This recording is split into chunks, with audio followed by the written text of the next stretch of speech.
Alrighty, welcome back everyone, I am Blaze here. Today's video we're going over the Guise of the Coercer, the High Elf Illusion Mask usable by bards and rogues. So this quest is available in Kunark, and it is largely following most of the steps of the Rogue Epic 1.0, except you do a few different things in the later steps. So I largely followed the guide put forth on Alakazam. The quest is called Stanos' Head. And there was a commenter who posted 11 steps to doing this quest. It's not actually that hard, but it just takes a long time for certain parts. So step 1 and 2 involve pickpocketing, which if you're a rogue is no big deal, but if you're bard, you're not going to be able to do that. So there's a couple options you have as a bard. So what you're doing is you're pickpocketing a stained parchment piece off of 2 rogue NPCs, off of 2 rogue guild masters, one in Neriak 3rd Gate in the rogue guild there, and another next to the bank in North Caledon. This part is really horrible. It's really time intensive. The thing is with these NPCs, they don't always spawn with the parchment piece in their inventory, so once you pickpocket them dry after maybe 10 to 15 attempts, if they don't have it, then you have to wait for them to repop. And I'm not sure about the respawn timer on the North Caledon Rogue Guildmaster, but the Neriak Guildmaster, he repops about 7 p.m. game time. But what are the options you have as a bard if you don't have pickpocket? I'd say make a friend that's the rogue, or you can wait till a later expansion, which I believe like Omens of War or Depths of Dark Hollow, when the Shroud feature is unlocked. And what that is, it's an NPC in Plane of Knowledge that you can hail, and you can get turned into a different little mob, like a goblin that I chose. And that goblin choice, it actually puts you as a rogue, so you have the ability to finally pickpocket as a bard. Option 2, this is the one I actually recommend if you can. Just buy it. These stained parchment pieces are tradable. You can buy them in the bazaar. I pickpocketed the Neriak one, but I found the North Caledon one available for sale in the bazaar for 1,000 platinum. Hands down, buy it for that price. You're saving yourself from a possible multi-day camp. Then the last option you have is you can actually kill these NPCs. You can kill these rogue guildmasters. You're going to tank your faction. And the thing is, they're not actually difficult to handle. They're only about level 45 and they don't hit for super hard, maybe only about 100 damage per swing. The thing is, they're super duper resistant, and at minimum they have 2 million hit points. I was struggling at level 70. I actually had to get a few friends because I just couldn't DPS it quick enough. You're going to be doing this fight for a good couple of minutes. It's like a really long raid fight.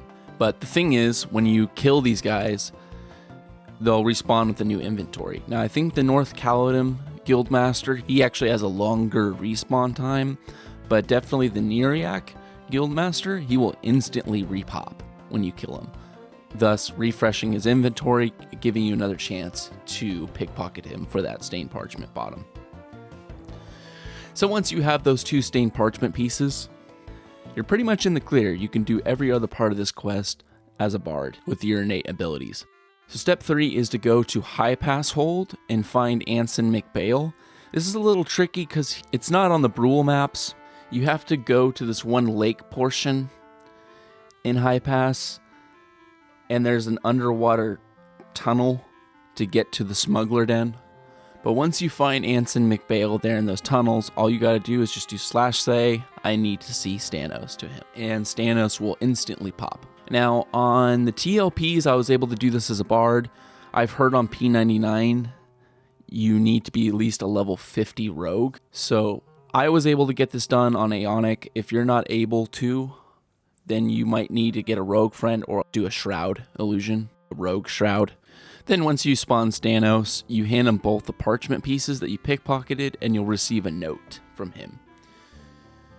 Then once you get that note, you'll want to go buy 2 bottles of milk and have 100 platinum in your inventory, and this is where you're going to go to Lake Rathe and find Eldrith, which is this guy just sitting in a tower somewhere near the center of the zone.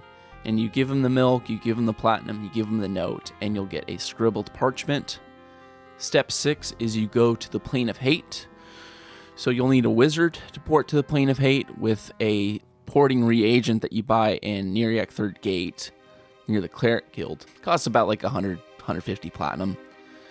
So you'll need a wizard to do that, or there is a NPC in Plane of Tranquility that will port you there too, so long as you have the reagent in your inventory. And once you're in Plane of Hate, you have to go get something called the Book of Souls, which is a ground spawn. I'm not sure what the retimer is on this spawn, but I think it's just a couple hours real life time.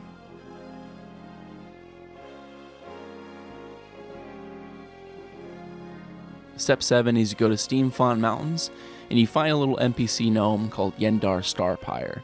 And Yendar isn't always up. People like to kill him because he's part of the Enchanter EverQuest, I believe. So you have to keep a watch out. He respawns every 6 hours. And once you turn in these items, you actually depop him. But you turn in a scribbled parchment to Yendar, and you'll receive a tattered parchment. And then you give that tattered parchment and the Book of Souls again to Yendar, and you'll have a NPC called Renix Herkinor spawn, which is like a level 50 mob. She was not hard for me to take out solo. You kill her, and then you'll get the translated parchment. Step 9, you take that translated parchment back to Stanos. So you talk to McBale there in High Pass, say, I need to see Stanos again. Stanos will spawn. You give him the translated parchment, and you will get a sealed box. Now, I do this out of order. You want to make sure you do this before you kill him, because you're going to trash your faction once you kill him. And then step 10, you get Stanos to spawn again, and you have to kill him. Now, you're trying to get his head. He doesn't always drop it every time you kill him, so you might have to do this a couple times. You're definitely going to need some help, because he's about level 65. He hits really hard for about 500 damage per swing. He calls everybody in the zone, pretty much, all his rogue friends for help. And he's pretty much unslowable and very resistant to spells, so it's a melee dominant fight. I was able to do it with a 70 Beast Lord and 70 Druid friend, just 3 of us. But there's a lot of posts in Alakazam of people struggling even as level 75s. But it is definitely doable with 3 people. And I also want to give a special thanks to Murrdur for helping me kill Stanos. It would not have been possible to kill him without that help. The trick I did is I tried to pull him to the Kithakor zone line if things went really bad, because he does summon, so you want to make sure you can get out if it gets a little too sketchy. But when you pull him to that zone line, you can typically get him solo and not get the whole zone to add on top of you while fighting, or reduce the amount of ads that you have. Then once you finally get that head from him, once he drops it, you're pretty much in the clear. That's the last difficult part of this quest. You go to Kithakor Forest at nighttime to where there's a broken down house with a bunch of dark elf advisors. And somehow you try to hand in the sealed box that Stanos gave you a while back. You try to hand that to one of the dark elves there. I used a lull on him. I think you can also sneak behind him. Give them the box, and General Vihera or Vigera will spawn. You just pull him away. Just do a little tag, pull him away, drop aggro, sneak behind him or lull him, hand him the head, and bam, you have the High Elf mask. Really like this quest because it's a very unique illusion that not many people have, because it requires rogues to basically do their epic over again, and bards, it has parts that they can't even do themselves because of the pickpocketing, or it's very, very inconvenient for them to do in Era. I consider it to be one of those niche masks, sort of like Mask of the Tinkers, that only drops a few on every server prior to them opening up the sleeper. So thank you all for watching. See you in the next video.